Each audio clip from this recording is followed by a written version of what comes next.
Hi there, and welcome to A&P with Dr. O.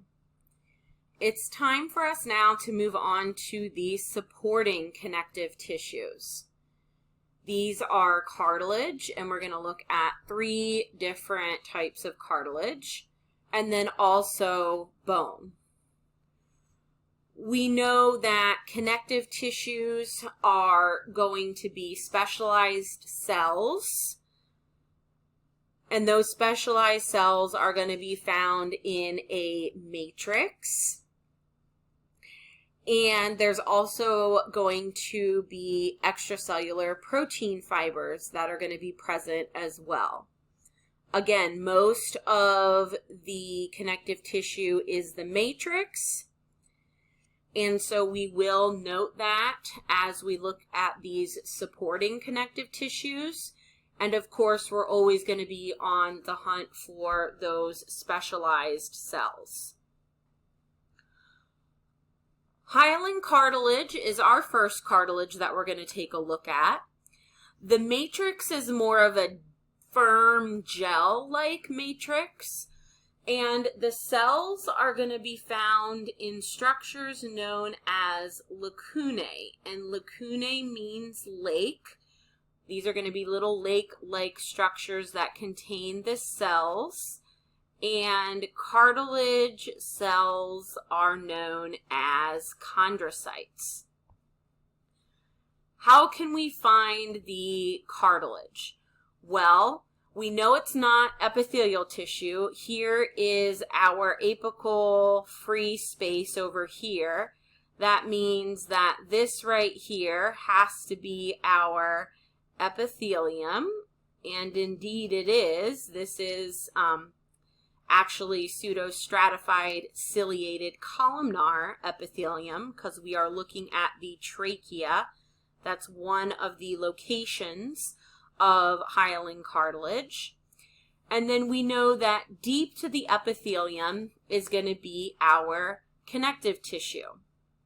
So we have all this connective tissue here. And then we get down to the supporting connective tissue, the hyaline cartilage. This layer right here, and I went ahead and I blew it up for us as well over here. So these layers represent for us visually the hyaline cartilage. And within the matrix, this pinkish stain is the matrix. That's where we're going to find our chondrocytes in lacunae. Again, to get our bearings, it's helpful to find a nucleus. I didn't have it as one of our things to label, but if you find the nucleus, then you find the cell. We can see several nuclei. That's what's telling us that these are the chondrocytes in lacunae. I can circle one for us there, or I can just randomly point one out, and these are going to be our chondrocytes in lacunae. Again, this substance that is stained pink, this is going to be our matrix. And I'll try to weave through the cells there, but that is going to be our matrix. There are collagen fibers in the matrix of hyaline cartilage, but they stain poorly. Therefore, you can't see the collagen fibers, and that's one of the visuals you can take note of when you're trying to identify hyaline cartilage. You won't be able to see the collagen fibers.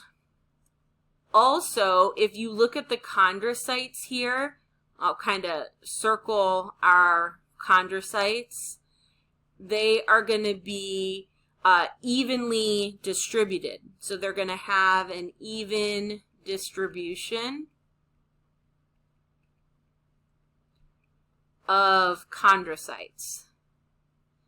And that's another way that we can tell that we are looking at hyaline cartilage versus one of our other types of cartilage. Hyaline cartilage is found between the tips of the ribs and the bones of the sternum. It also covers the bony surface at synovial joints. It supports the larynx. Here we can see it supporting the trachea. We can also find it in the bronchi and as part of the nasal septum. It is stiff, but it provides flexible support, and it also functions to reduce friction between bony surfaces.